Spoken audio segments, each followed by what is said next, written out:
Hello everyone, and welcome back to the Lostvell Chronicle. Before we begin, take a second to comment where you're listening from and what time it is for you. It's always fascinating to see where these forgotten pieces of American history travel in the middle of the night. Tonight's case isn't folklore. It isn't a ghost story. It's a sealed chapter, buried deep inside one of America's greatest engineering achievements. In 1936, months before the Hoover Dam was officially completed, a crew of engineers found a chamber behind a concrete panel, a room that did not appear on any blueprint. Inside, they discovered scorch marks, melted copper, and a structure no 1930s machinery could have produced. Within 24 hours, the U.S. Bureau of Reclamation ordered the corridor welded shut. No explanation, no investigation, no record. Dim the lights, settle in, and let's begin. August 1936 was supposed to be calm. The last weeks of Hoover Dam's construction were finally settling into routine. The worst heat waves had passed, the machinery was running smoother than it had all summer, and most of the men believed they would finish the job without another fatal accident. Tunnel 12, deep in the lower galleries, was quiet that morning, except for the rhythmic clang of tools and the dull thud of boots on concrete. The final pour in that section had been completed only 12 hours earlier. The air still smelled of wet cement and hot steel. A handful of workers were inspecting the curing wall when one of them, an older man named Rudd, knocked his hammer lightly against the surface to check the density. The first few taps sounded normal, solid, heavy, unmoving. But the fourth tap didn't. It rang. A hollow, bell-like echo bounced through the corridor, the kind of sound that shouldn't exist inside a structure made of solid concrete. The men froze. Rudd tried again. The echo returned, deeper this time, almost resonant. "That ain't right," he muttered. He pressed his ear against the wall. A faint vibration, cold and steady, pulsed through the concrete. Not air, not water, something deeper. Foreman Hale approached with a cigarette clamped between his teeth, sweat streaking down his dust-covered face. At first he accused them of leaning too hard on the wall or misreading the sound, but when he struck it himself, hard, with the flat of his wrench, the same hollow echo rolled back at him, too deep to be a simple pocket, too uniform to be a flaw. Hale stepped back. "Get the picks. We're opening this." That alone was unusual. Removing a freshly poured panel this late in construction meant paperwork, delays, and angry supervisors. But Hale wasn't thinking about schedules anymore. Something about that echo unnerved him. The men worked in silence, chipping the chalky top layer until cracks spidered across the surface. Dust rained down. A final strike sent a slab of concrete collapsing inward, revealing a gap behind it, an opening carved into the rock itself. A passageway. It extended forward like a narrow throat, swallowed in shadow. The rock walls were smooth, not blasted, not chipped, not hammered. Polished, as if shaped by machinery that didn't exist in 1936. One of the younger workers swore softly under his breath. "This ain't on any map." It wasn't. Hale knew the blueprints by memory. Every access shaft, every ventilation line, every emergency escape route. No corridor existed here. No survey mentioned hollow space. No construction log reported a natural cavern. Yet here it was, waiting behind a wall that had been sealed from the start. A cold draft drifted out of the passage, brushing across their ankles like a slow exhale. The temperature dropped quickly enough for the men to feel it. Rudd lifted his lantern, its flame trembling. The light reached only a few feet before fading into deeper darkness, as if the corridor swallowed illumination itself. "Should we go in?" one worker asked. Hale didn't answer immediately. He took a long breath, tossed his cigarette to the floor, crushed it under his boot, and stepped forward. "Yeah," he finally said. "We're going to see what's inside." And Hoover Dam's greatest secret began with that single step into the unmapped dark. Lantern light wavered across the opening as the men stepped past the broken concrete and into the unknown passage. The air shifted immediately, cooler, heavier, carrying a faint metallic smell that didn't belong anywhere inside Hoover Dam. Rudd held his lantern higher, but the glow seemed to weaken the deeper they stepped in, like the darkness absorbed light rather than reflected it. The corridor stretched ahead in a perfectly straight line for nearly 40 feet. The walls were smooth, unnaturally smooth, sliding past their fingertips like polished stone or sealed metal. No tool marks, no rough edges, no uneven blasting scars that every tunnel in the dam carried. This passage had not been drilled, hammered, or shaped by any crew Hale had ever known. "This ain't blasted rock," one worker whispered. "No seams either. Nobody poured this." He was right. The walls looked as if they had been melted into form, a continuous seamless tube carved directly into the bedrock. The floor was equally flawless, smooth enough that it felt slippery even with heavy work boots. Their footsteps echoed strangely, not sharp, like in concrete galleries, but drawn out, almost musical, as if something deeper in the passage resonated with each step. A faint hum, not quite sound, not quite vibration, tingled through their boots. Hale crouched and pressed his palm to the floor. The stone was warm, not from their bodies, not from machinery. Something inside the rock emitted heat in a slow, steady pulse. That's when they noticed the curve.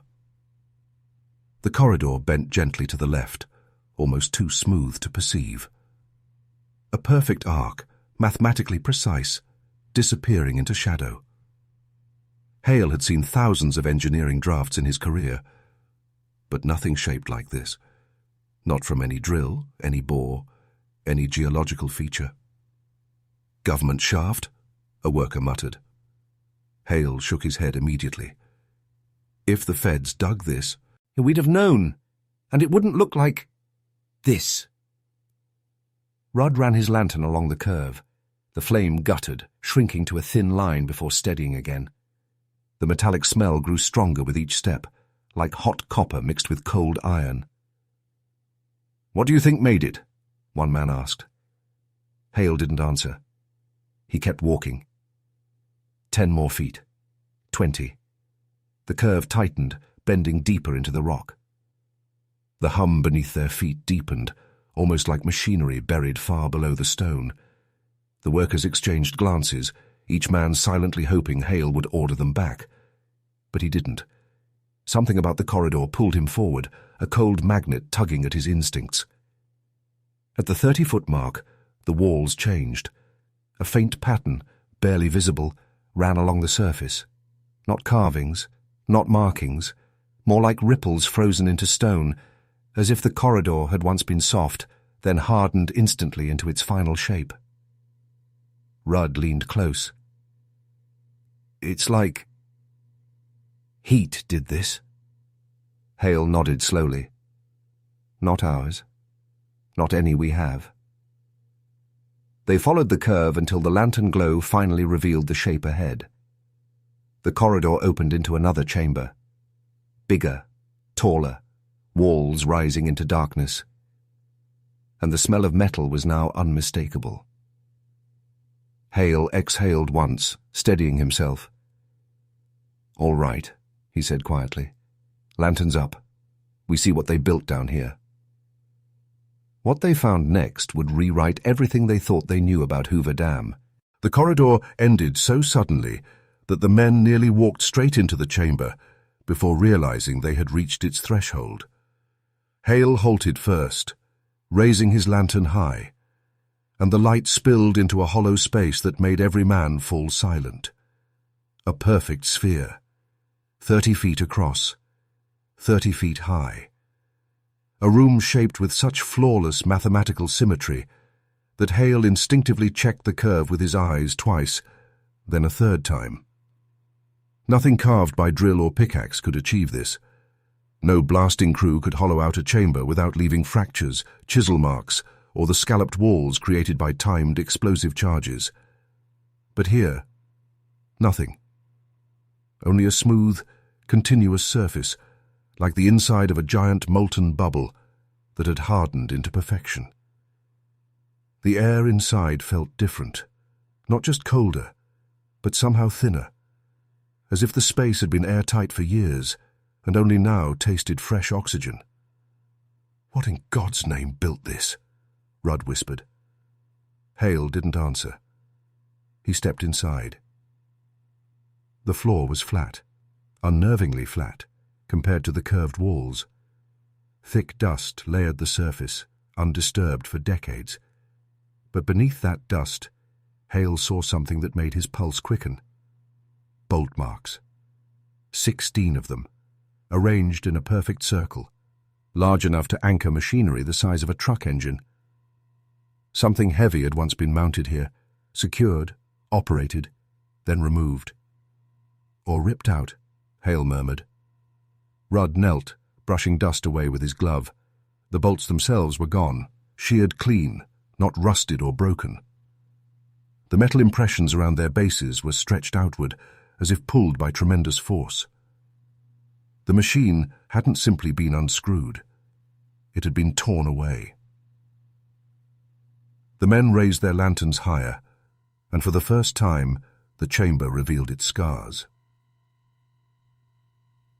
Running along the walls, starting near the bolt circle and spiraling upward, were bands of copper, or rather, copper that used to be copper.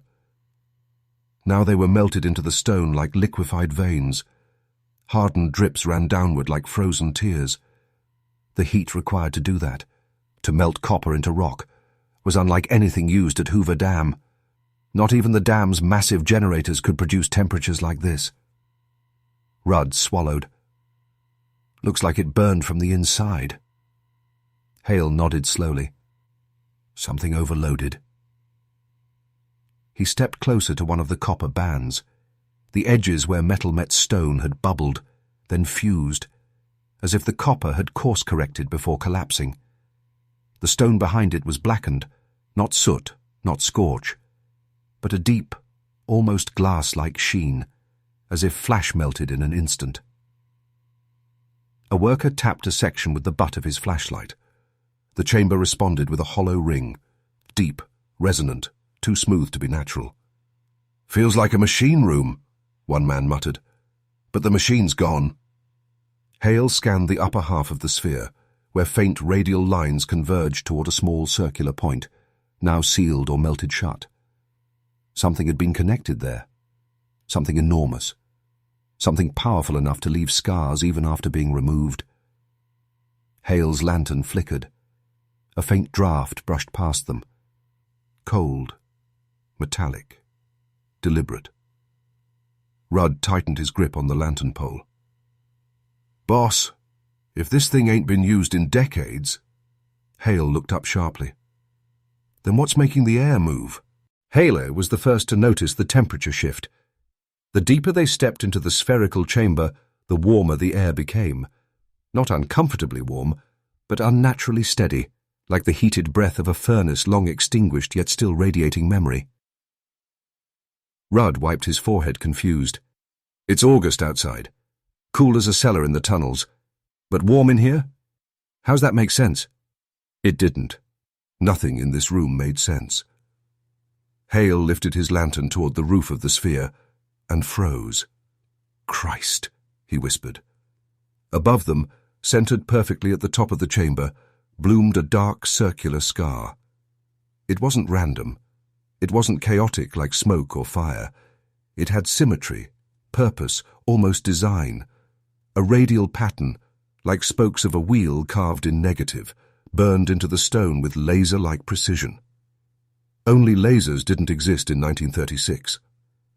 The scorch mark was broad at the edge, narrowing into razor-fine lines as it approached the center, where the rock dipped inward, forming a shallow crater. But what struck Hale wasn't the color or the shape. It was the absence of collateral damage. The walls around it were pristine, no soot, no cracks, no blasted debris. If a fire hot enough to melt copper had ignited beneath that ceiling, the entire dome should have been blackened. Fire spreads, heat radiates. stone spalls. But here, nothing. It was as if the ceiling had absorbed the impact of whatever did this, concentrating the force into a single vertical blast. Rudd stepped below the center, tilting his head back. "Looks like something went straight up." "Or straight down," Hale murmured. The men exchanged a look.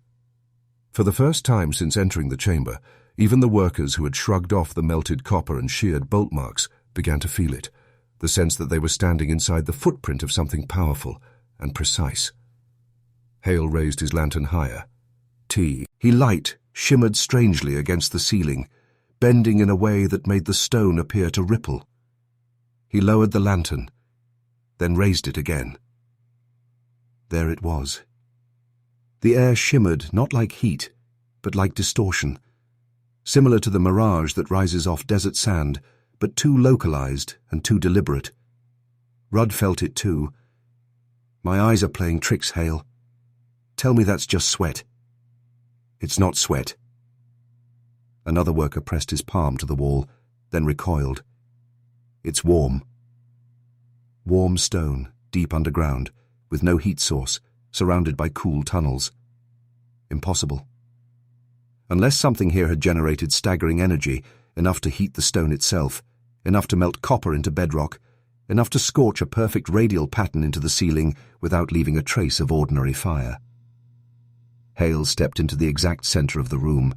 The warmth increased by a few degrees. His boots scuffed against something finer than dust, a residue like powdered graphite. He crouched, rubbing some between his fingers. It sparkled faintly. Not ash, not soot, something mineralized. "What do you think this was?" Rudd asked. Hale stood slowly. Whatever machine used to sit in this room didn't just heat up. He pointed to the scorched ceiling. It discharged. Rudd swallowed. "You think it exploded?" "No," Hale said, voice tightening. "I think it activated." Behind them, unseen by any of the men, the copper band they had examined earlier gave off the faintest metallic tick, like cooling metal, or the final exhale of something long dormant. The men had nearly finished studying the scorch mark on the ceiling when Foreman Rudd's boot struck something half buried in the copper dust. It made a heavy, hollow clank, metal against metal. He froze. "Hale, you're going to want to see this." At the very center of the spherical chamber, directly beneath the radial burn above, stood a single steel chair. Not a simple workstool or engineer's perch. This thing was built like equipment, not furniture. Its back was straight, its legs thick, its base fused into a wide steel plate sunk deep into the stone floor. But it wasn't the chair that made the men go silent. It was the condition of its welds. Hale crouched beside it, lantern trembling slightly in his hand. The steel plate was anchored to the bedrock with 8 welds. Or what used to be welds. Now each one looked like it had been liquefied, drawn outward, then frozen mid-drip. No chisel marks, no slag, no hammering. Just smooth, glassy ripples, as if an intense heat had melted the metal into place and allowed it to harden in perfect symmetry. No torch of the 1930s could have done that. Not without leaving splatter, not without leaving soot, not without leaving a smell. And yet the steel smelled like nothing. No oil, no fire, no oxidation. Just cold metal, warmed only by the room itself. "It's like the damn welds. Evaporated," Rudd muttered. "Not evaporated," Hale corrected quietly. "Reshaped. Reformed." He dragged 2 fingertips along the curved weld line. The surface was impossibly smooth, almost polished. It felt more like hardened glass than steel. Rudd swallowed. What kind of crew seats a man in a place like this? Hale didn't answer. Instead, he looked at the floor beneath the chair. There, cut into the stone, and aligned perfectly with the scorched crater above, was a blackened circle roughly 5 feet wide. The burn pattern was crisp, clean, and oddly symmetrical. It Wasn't random scorch. It wasn't soot. It was more like the residue left behind by a controlled discharge, or the venting of energy focused downward through the chair. And whatever caused it radiated heat downward rather than up. Hale knelt at its edge. The stone inside the circle had melted at some point, then cooled into a dark, glassy depression. He pressed his palm near it, not touching, just hovering, and felt warmth. A day-old warmth, maybe older. Whatever happened here, Hale murmured. It wasn't an accident. The other workers gathered behind him, hesitant to step closer. One of them finally asked, "You think it's some kind of testing station?" Hale shook his head. No testing station would put the subject directly beneath a blast line. Rudd stepped forward, voice low. "Then what was this room used for?" Hale lifted his lantern. Its light caught the edge of the chair, making it gleam, cold and clinical, like an operating seat stripped of all humanity. "I don't know," he whispered, "but someone sat here. Someone was meant to sit here." A silence settled over the chamber. Even the faint warmth felt oppressive now, like the lingering breath of a machine that had been active long after its purpose ended. Rudd crossed his arms tightly. "Whatever this was, I don't want to meet the folks who built it." Hale didn't disagree, but deep in his gut, he knew the truth was worse. Whoever built this chair might have used it. And whatever they used it for, Hoover Dam was now built directly on top of it. The discovery of the steel chair should have shut the investigation down. Any sensible foreman would have ordered the men out and sealed the tunnel until federal inspectors arrived. Instead, Hale went straight to the surface with one goal in mind. Find the geological survey. Find the blueprint that predicted this chamber. Find out who ignored it. The archive room sat inside a temporary wooden office perched along the canyon wall, a narrow, paper-stuffed shack where draftsmen filed every layer of Hoover Dam's massive paperwork. Rolled drawings lay in stacked crates, crinkled maps hung from nails. The place smelled like dust, ink, and sun-baked timber. Hale and Rudd pushed inside. "We're looking for the original survey of Section 12, Hale said. The clerk, a thin man with sleeves rolled to his elbows, rifled through a drawer without much interest. "Everything's on file, geological surveys included. Nothing unusual in that section." Hale folded his arms. "Show me." The clerk unrolled a large canvas sheet across the drafting table. The lines were neat, the terrain contours sharp.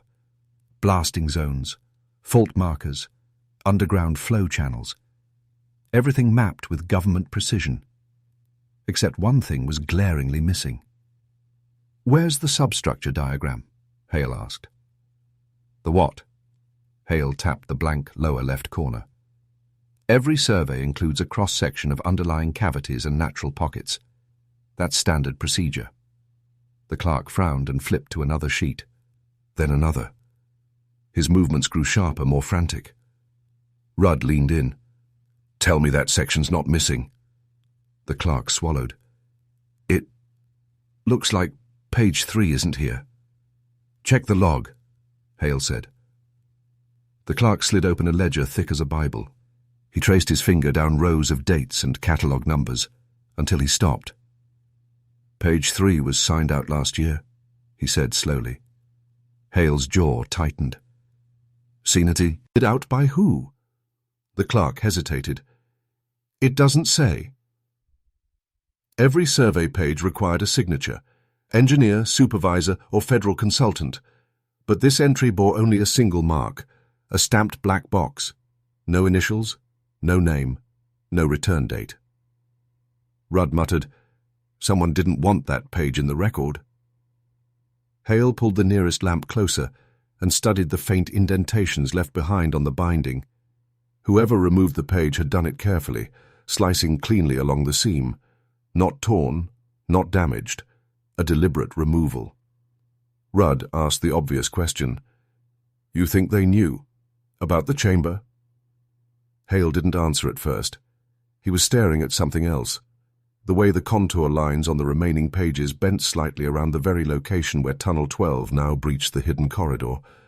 Not an omission, a subtle avoidance, as if someone had drawn the terrain without measuring it, intentionally steering lines away from the true shape below. Finally, Hale said, "Someone surveyed that cavern decades before we started building." "But why hide it?" Rudd asked. Hale unrolled the sheet further. At the edge of the paper, nearly invisible beneath smudged pencil, lay a faded notation. Cavern 12A. Stability, questionable. Further study restricted. Rudd stepped back. Restricted by who? Footsteps sounded in the doorway. The clerk snapped the ledger shut. A construction supervisor stood there, face pale, a folded notice in hand. "Gentlemen," he said stiffly, "you're ordered to return to Tunnel 12 immediately." Hale felt the weight in the man's voice. "Why?" he asked. The supervisor swallowed hard. "Because," he whispered, "the chamber under the dam, it's warm again." By the time Hale and Rudd returned to Tunnel 12, word had already spread. Men stood in tight clusters near the entrance, their helmets still on, their gloves tucked under their arms, waiting, whispering, staring down the slope like they expected something to crawl out of it. They weren't wrong. The air around the tunnel mouth felt hotter than it had that morning, warm enough that frost melted off the steel beams in long, glistening streaks. Hale felt the change instantly. It wasn't heat from machinery or returned desert sun. It was deeper, thicker, like the last breath of a furnace dying underground. Then the trucks arrived. 3 identical black vehicles rolled down the service road without slowing. Their engines growled low, heavy with weight, and on the doors was a seal Hale didn't recognize. Federal, but not Bureau of Reclamation. The kind of emblem that meant no explanations would follow. Men in dark coats jumped out before the wheels stopped turning. They weren't engineers. They weren't surveyors. They were armed. Rifles slung, boots polished, uniforms without names. The lead agent barked, "All workers step back from the tunnel. No tools, no notes, hands visible." No one argued, not even the foreman. You don't argue with men who carry authority like a second skin. The agents moved with speed and certainty. They entered the tunnel without asking directions, without hesitation, without the slightest confusion about where they were going. They already knew. 2 agents blocked Hale and Rudd from following. "You're done here," one said. "No hostility, just finality." Hale kept his voice steady. "We're the ones who found it. You won't be documenting it." "Why not?" The agent leaned close. "Because it isn't yours." Before Hale could respond, 2 more agents emerged carrying armfuls of rolled blueprints, notebooks and charcoal sketches. The workers' drawings of the spherical chamber, scorch marks, melted bands, the steel chair. Everything. A 3rd agent carried the crate of geological surveys. Even the blank ledger page was taken. "Hey, those are government property," Rudd shouted. The agent paused only long enough to say, "Exactly." Inside the tunnel, metallic clanging echoed outward, the sound of tools striking steel, heavy plates being maneuvered, rivet guns firing in rapid bursts. They were sealing the corridor. Not with concrete, not with timber. With thick, riveted steel armor, the kind used for naval bulkheads and battleship decks. A barrier built to withstand pressure, impact and heat. The kind of barrier used when something must never be opened again. The foreman tried to protest, but the lead agent cut him off. "Your men will be reassigned. Tunnel 12 is closed. Any further access requires clearance you don't have and will never get." "What happened down there?" a worker asked quietly. The agent didn't blink. "Nothing." The last rivet gun fired. A final clang rang through the canyon. A seamless steel wall now stood where the corridor opened hours earlier. Hale stared at it, feeling the warm air still bleeding from the metal, like the chamber beyond was exhaling its last warning. Rudd whispered, What are they afraid of? Hale didn't answer, because he already knew. You don't seal empty rooms with battleship steel. You seal prisons. Night fell hard over the canyon, the kind of desert darkness that swallows edges and makes every sound echo twice. Most of the workers had already turned in, but the dam never really slept. Pumps churned, generators hummed, and the Colorado pressed its endless weight against the newly cured walls. But shortly after midnight, everything changed. It began with a tremor so soft that the men playing cards in the barracks thought it was only wind scraping against the steel siding, a low shiver that passed under the bunks and rattled tin cups. Nothing violent, just unfamiliar enough to drag every man's attention upward. Then it came again. A second pulse. Slow, deliberate, too deep to be machinery. The guard stationed near Tunnel 12 felt it in the soles of his boots first. A heavy vibration rising through the concrete steps, as if something enormous had struck the foundation from far below. He braced himself against the wall, waiting for steam pipes to burst, or for water to surge through the intake valves. But none of the gauges moved. None of the needles shook. The dam itself stood still. Only the ground, for one impossible moment, seemed to beat. A third pulse followed, longer and lower than the others. The guard felt it in his ribs, like standing too close to a locomotive engine. He gripped his flashlight until his knuckles whitened. When it passed, the silence afterward felt wrong, too clean, too hollow, like something had withdrawn deeper into the rock. Then came the sound, a faint metallic ringing. Not echoing through the tunnels, not vibrating through the steel railings or the pipes overhead, but rising from beneath the newly sealed corridor. The guard stepped closer. He pressed his ear against the cold, riveted barrier the Federal agents had installed earlier that day. The steel plate was warm, just a hint, just enough to tell him something behind it had been active, recently. The ringing persisted. It wasn't the vibration of loose bolts or shifting rebar. It was sharper, higher in pitch, the sound of something metallic under strain, like a tuning fork pressed against stone. A continuous thin note that seemed to change slightly as he moved his head, almost as if it were searching for resonance. He backed away, breath tight in his throat. He reached for the phone on the wall, but the line was dead. A cut so clean it must have been intentional. Two other guards arrived from the upper deck, both pale, both wide-eyed. They had felt the same pulses ripple through the dam's spine. One said he heard the windows hum in the operations tower. Another swore the water in his canteen trembled like the aftershock of an explosion. But no blast had occurred, no equipment had been powered, no sluice gate had shifted, and the sealed corridor, which hours earlier had been nothing more than an uncovered anomaly, now throbbed faintly with warmth. "What the hell did they lock in there?" one of the guards whispered. None of them answered. None dared. Because deep below, the metallic ringing continued, steady, patient, rhythmic, as if responding to a vibration that had started long before any man poured concrete in this canyon. And now, with the chamber sealed in darkness and steel, it wasn't silent anymore. By dawn, Hoover Dam looked less like a construction site and more like the staging ground for a military operation. Floodlights stayed on long past sunrise. Armed federal men paced the platforms with the rigid posture of people following orders they didn't fully understand. No one wore insignias. No one spoke unless necessary.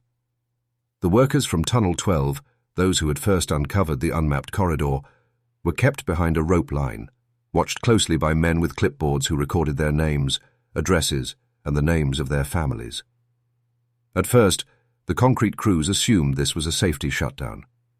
But when the foreman approached to ask about resuming work, a federal officer cut him off with 2 words. "Not today." That was the last normal exchange of the morning. Within an hour, The corridor's temporary steel plates were no longer considered secure enough. A welding team, brought in from Boulder City, but clearly not part of the usual roster, arrived carrying torches capable of burning through rebar like soft pine. They moved with unnerving precision, sealing every seam, every bolt head, every contour of the metal barricade. One welder muttered that the plate felt warm, as if something behind it retained heat from the night before.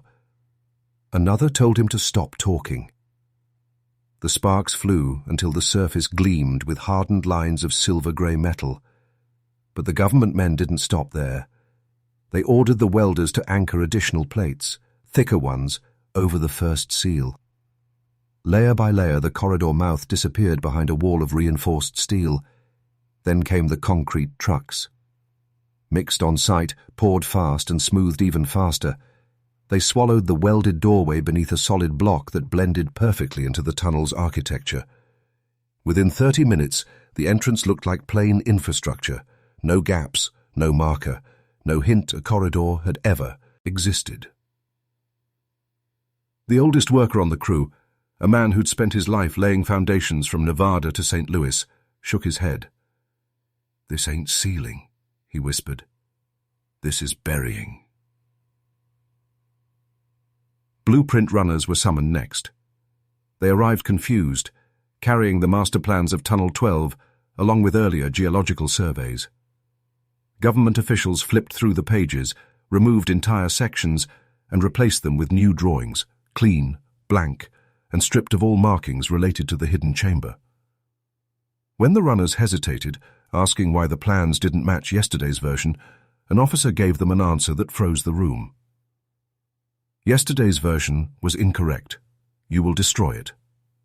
Not file it, not archive it, destroy it. One by one, the original blueprint sheets were fed into a burn barrel.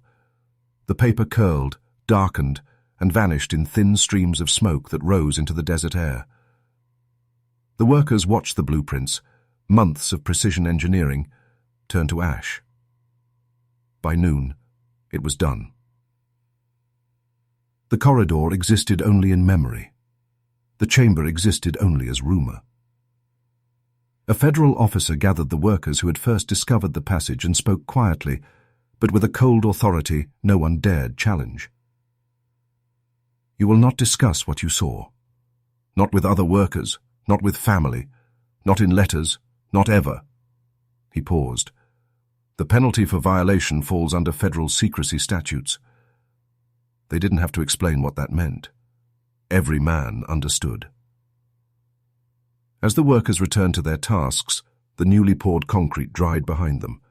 Smooth, silent, featureless. A door sealed forever. Not because it was dangerous to the dam, but because someone feared what might come out if it wasn't. Decades passed. Workers retired. Supervisors died. Records shifted into archives where the truth was reduced to a single burned blueprint and a sealed corridor that no longer appeared on any map. Hoover Dam became a marvel of engineering, a tourist destination, a symbol of American ambition. But beneath the polished hallways, behind the guided tours and postcard views of the Colorado River, pieces of the forgotten chapter still stirred. The first new reports came quietly, from maintenance crews in the 1950s. Men assigned to inspect lower tunnels, routine checks for moisture, stress fractures, and temperature, began noting something odd. In the farthest sections of the service corridors, just above the original Tunnel 12 shaft, the air wasn't cold like the rest of the dam. Those tunnels were supposed to be refrigerated by the sheer mass of concrete surrounding them, but the workers felt something else entirely. Warm air pushing from behind sealed walls, like a breath. They chalked it up to ventilation misalignment, until they realized there were no vents in that section at all. By the 1960s, electricians reported hums that didn't match any generator pattern. Hoover Dam produces a steady vibration, a mechanical rhythm known to every engineer who works there. But these hums were different, higher, metallic, and coming from sections that had no operating equipment. One night crew, 3 men who'd worked the dam over a decade, followed the hum deep into the service network. It grew louder as they neared the sealed concrete block from 1936, the one no one was allowed to modify or core sample. When they placed a hand on the wall, the oldest of them stepped back sharply. "The damn thing's warm," he whispered, and now the hum had a pulse. A slow, steady rhythm, like a machine still running, or waking. The report never made it into official logs. They were told it was GROW, water resonance, a perfectly normal acoustic anomaly. But each man was reassigned to a different part of the facility within the month. In the 1980s, a geological team testing magnetic variations beneath the structure encountered a more concrete phenomenon. Their compasses spun freely in a region where they should have pointed steady north. Instruments glitching in one spot was rare. All instruments malfunctioning in the exact same location was impossible. The anomaly sat directly above the sealed corridor. They filed a report.